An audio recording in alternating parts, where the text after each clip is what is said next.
There is an asset class that has never gone to zero. Never. Not in 2008, not in 1929. Not in any financial crisis, currency collapse, or market implosion in recorded economic history. Every other asset, stocks, bonds, commodities, even cash, has at some point in history become worthless. Land never has. That is not a coincidence. That is the foundational truth of wealth that every generation of serious money has understood, and that most retail investors spend their entire lives overlooking. Land is the only asset with a supply that cannot be increased. Every other investment vehicle in existence can be diluted. Companies issue more shares. Governments print more currency. Developers build more units.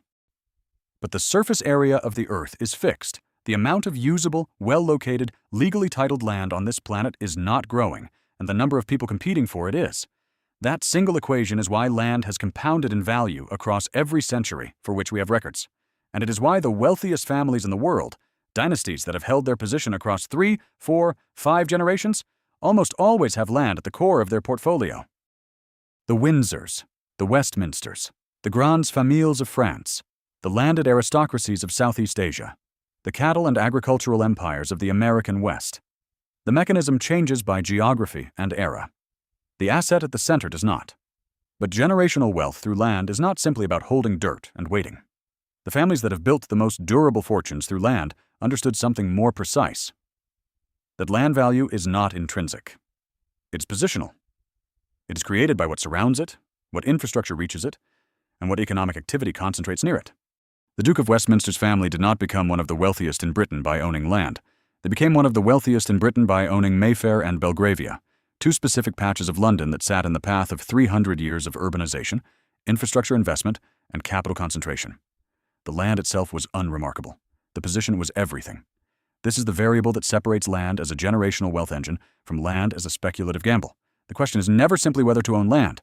The question is which land sits in the path of where capital, population, and infrastructure are moving next. In the 20th century, the answer was suburban expansion. The families that acquired agricultural land on the edges of growing American and European cities in the 1940s and 1950s, before the highways came, before the zoning changed, before the population moved outward, built fortunes that are still compounding today. In the 21st century, the dynamic has shifted, but the logic is identical. The land that is appreciating fastest now sits at the intersection of urbanization in the developing world, coastal scarcity and premium markets, and infrastructure corridors in emerging economies. Vietnam, the Gulf, East Africa. The outer rings of cities that are growing faster than their governments can build. The early positions in those markets are being taken right now, not by retail investors, by the same category of capital that was buying the edges of London and New York 80 years ago, patient, informed, and operating with a time horizon that most investors are not mentally equipped to match. The most important thing to understand about land as a wealth vehicle is the relationship between time and return. Land does not perform like an equity. It does not move in quarters. The compression of value happens in decades. And then it happens all at once, in moments of rezoning, infrastructure arrival, or demand inflection that turn unremarkable holdings into irreplaceable assets overnight. The families that win with land are not the ones who bought at the right price. They are the ones who held long enough for the world to move toward them. That patience is not passive. It is a strategy.